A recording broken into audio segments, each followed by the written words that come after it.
Bonjour à tous, bonjour. Merci encore une fois pour votre fidélité aux chroniques pimentées de Dilo. Je voulais vous parler aujourd'hui de la beauté de la femme africaine, du naturel de la femme africaine.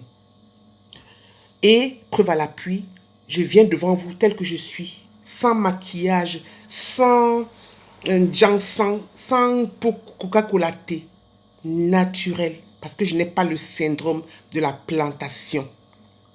Je n'ai pas le syndrome de la plantation, je m'aime telle que je suis. Je suis une femme noire, africaine, camerounaise et j'en suis fière.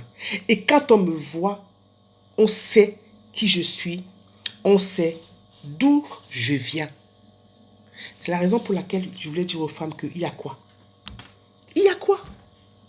Les perruques, là, on voit tous les jours, vous tapez la tête. Vous tapez vos têtes.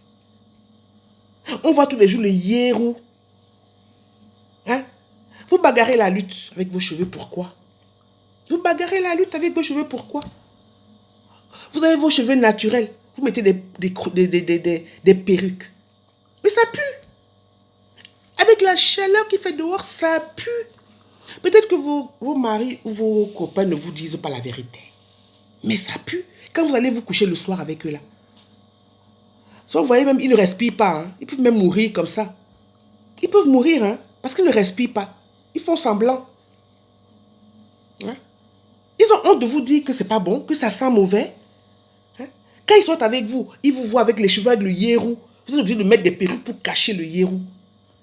C'est une honte. Hein? Aujourd'hui, avec tous les produits que nous avons, l'aloe vera, le beurre de karité, c'est ça qui fait le beau cheveu africain. Et comment nos mamans faisaient avant? Hein? Comment nos mamans faisaient avant? Elles se coiffaient, elles avaient de beaux cheveux.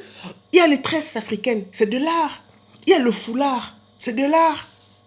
Ou on peut laisser l'afro, c'est de l'art tout ça. Ce sont des coiffures africaines qui valorisent la femme africaine.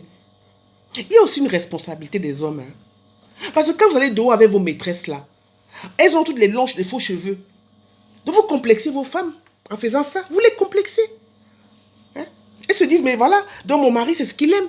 Il aime ce genre de femme avec les longs cheveux, les faux cheveux. Donc elles aussi veulent faire pareil. Hein?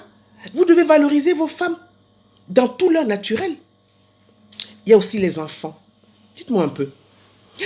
L'image que vous renvoyez à vos enfants, c'est laquelle? On dit souvent que quand la vache rumine, ses petits regardent sa bouche. C'est pareil pour les enfants. Quand vous vous habillez, quand vous vous coiffez, vos enfants vous regardent, vous observent. On dit telle mère, telle fille, tel père, tel fils. C'est pour rien. C'est pas pour rien. Hein? Valoriser la culture africaine. Hein? Arrêtez c'est beaucoup d'argent aussi. Hein? Parce que quand vous faites le défrisage, là, vous allez faire les soins au quartier. Ce ne sont pas de bons soins. Faire de bons soins, c'est un engagement. Faire un défrisage, c'est un engagement que vous ne pouvez pas respecter. Économisez votre argent, frappez les parpaings avec ça. Achetez les fers de 10, de 15, achetez des trucs pour construire même une petite baraque potable, améliorer votre maison, mettre des beaux rideaux africains et tout ça. Avec cet argent-là, vous pouvez. Tressez-vous. Faites l'afro. Mettez un foulard. Et soyez fiers de votre identité. Parce que l'esclavage est fini. Le syndrome de la plantation, c'est terminé. On passe à autre chose. On ne pleurniche plus, hein, on ne pleure plus. On agit. Commencez par l'image que vous renvoyez vers les autres. Arrêtons le syndrome de la plantation. Et messieurs, arrêtez de montrer vos maîtresses dehors avec les longs cheveux, les faux cheveux qui sentent mauvais et qui puent. Arrêtez ça. Valorisez vos femmes avec lesquelles vous allez vieillir. Avec lesquelles vous allez vieillir, passer le restant de vos vies, en principe. Donc c'était aujourd'hui, preuve à l'appui, que je voulais vous montrer comment moi-même je me suis ressaisie. Je me suis ressaisie, j'ai dit non.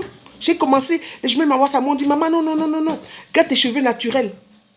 Tu vas voir, c'est joli. J'ai essayé au début, j'ai replongé avec le défrisage. Après, aujourd'hui, je me suis ressaisie, j'ai dit non, je garde mes cheveux naturels. Me voici aujourd'hui.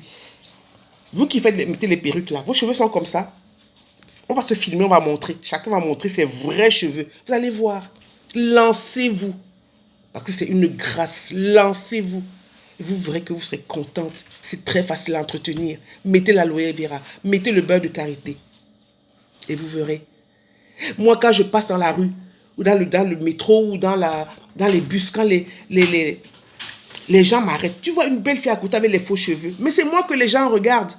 C'est à moi qu'on dit, waouh, madame, vous avez de beaux cheveux naturels. Votre teint est joli, beau. J'ai même honte souvent. Je les regarde, les belles filles, je dis que, hey, donc moi aussi, on me regarde encore. Oh, non, non, non. Alors que j'ai des cheveux blancs. C'est une grâce, hein. Alors que j'ai des cheveux blancs, je suis une femme d'âge mûr. Mais c'est un process, hein. C'est pas du jour au lendemain. Il faut entretenir sa peau, entretenir ses cheveux. Donc, pour que demain, si on me place à côté de vous, on va dire que, mais, on va me choisir. Moi, je suis sûre, on va me choisir. Parce que la beauté, c'est pas les faux cheveux. La beauté, c'est le naturel. C'est défendre son continent. C'est défendre son africanité. À bon entendeur, salut. Les filles, n'oubliez pas, naturellement vôtre. Je vous embrasse très fort et très très bonne journée. Djilo, l'écrivaine thérapeute. Preuve à l'appui. À bientôt pour d'autres chroniques pimentées.